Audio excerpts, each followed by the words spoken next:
Il y a des précédents historiques. Je crois que le truc le plus important, ce sont les manipulations du climat qui ont été faites au Vietnam pour jouer sur la date d'avancement de la mousson. Ça, c'est un truc, c'est factuel, il n'y a pas de problème, quoi. Un article du New York Times dévoile l'intervention des faiseurs de pluie au Vietnam.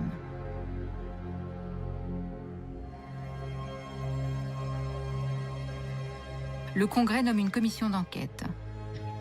Le Sénat découvre que l'opération Popeye a été programmée depuis la Thaïlande, sur le Laos, le Vietnam et le Cambodge, parrainée par le secrétaire d'État Henry Kissinger et la CIA sans aucun ordre de mission officiel. La modification de la météo devait permettre d'embourber les routes, de favoriser les glissements de terrain, de noyer les passages de rivières et de conserver la boue au-delà de la saison habituelle. Personne ne remet ça en cause. Il y a même les auteurs de ces choses-là qui ont témoigné. Et à cette époque-là, et peut-être encore maintenant, ça implique surtout d'avoir une bonne connaissance de la météo. Et à partir du moment où on connaît bien les mécanismes météorologiques, bien on agit en mettant des substances qui gênent l'apport d'énergie du soleil dans les couches atmosphériques. Et à ce moment-là, on crée des déséquilibres, on crée des inondations, etc. On fait ce qu'on veut, c'est tout. Quand on sait bien où agir et aux bons endroits. Moi, j'ai été énormément lié à l'armée, c'est-à-dire que tout ce que je faisais, il y avait du secret défense à tous les coins de rue, quoi. Et je voyais un petit peu ces gens grouiller. Les grands manipulateurs du climat, potentiellement, sont les militaires. Le point de départ, c'est qu'on a beaucoup de mal à communiquer par radio avec les sous-marins. Pourquoi? Parce qu'il y a une couche d'eau entre les sous-marins et les ondes électromagnétiques. Et ces ondes électromagnétiques, elles ont une profondeur de pénétration qui dépend de leur fréquence.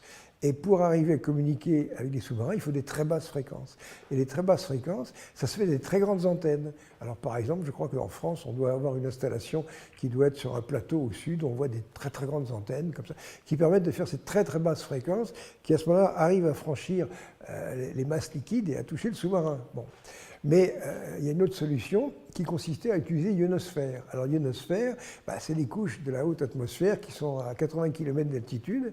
Et HAARP, c'est comme ça que ça fonctionne. HAARP, vous avez toute une batterie d'émetteurs de micro-ondes qui agissent sur cette ionosphère et qui l'ionisent. Et alors, il y a une chose, c'est qu'on peut à ce moment-là créer une ionisation, désionisation à très très basse fréquence, en faisant osciller une masse de plasma qui fait des dizaines de kilomètres de largeur et qui à ce moment-là oscille lentement. Et ça, c'est vraiment le vecteur pour communiquer avec les sous-marins à très grande distance. Puis alors après, on s'est aperçu d'autre chose, c'est qu'on pouvait, avec deux pinceaux de micro-ondes, en les croisant en haute atmosphère, faire une surface gauche ionisée, qui à ce moment-là peut servir de réflecteur. C'est-à-dire qu'à ce moment-là, on ne voit rien, puisque c'est simplement du plasma. On crée des miroirs, et à ce moment-là, les ondes électromagnétiques peuvent se réfléchir, ce qui permet à ce moment-là à un pays de communiquer par radio avec un sous-marin qui est aux antipodes. C'est merveilleux. Bon. Alors ça, c'est le point de départ de HAARP. Les Russes ont la même chose. Tout ça, c'est assez classique.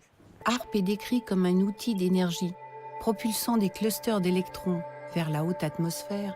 Sura, son pendant russe, aurait été initié en 1983 par le ministère de la Défense soviétique pour étudier le comportement de la ionosphère lorsqu'elle est soumise à des tirs d'électrons, afin d'émettre à très basse fréquence, notamment pour communiquer avec les sous-marins.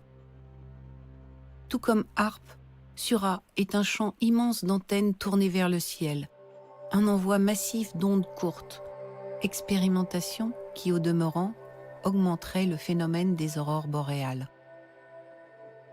Ne semblant pas sans risque, cette modification du comportement de la ionosphère serait comme une porte ouverte vers des dérèglements climatiques de tout ordre. D'ailleurs, presque tous les continents ont développé des plateformes expérimentales similaires. En Europe, l'AISCA, située en Finlande près d'Andersal, regroupe la France, l'Allemagne, le Royaume-Uni, la Finlande, la Norvège et la Suède. Il y a également une plateforme à Murada, au-dessus d'Osaka, au Japon. Ces multiples centres de tir de high energy donnent à penser que la possibilité d'influencer le climat n'est pas un leurre. Alors après, est-ce qu'on peut faire autre chose avec HAARP? Mais en fait, justement, en agissant avec ces micro-ondes, on peut créer des fenêtres dans la haute atmosphère. Et c'est là que la clé, disons, l'arme météorologique, ça consiste, dans une région du globe, à créer une région chaude et une région froide. À un endroit, vous allez mettre un écran en dispersant des particules qui fait que la chaleur du soleil arrive moins, donc vous allez baisser en température.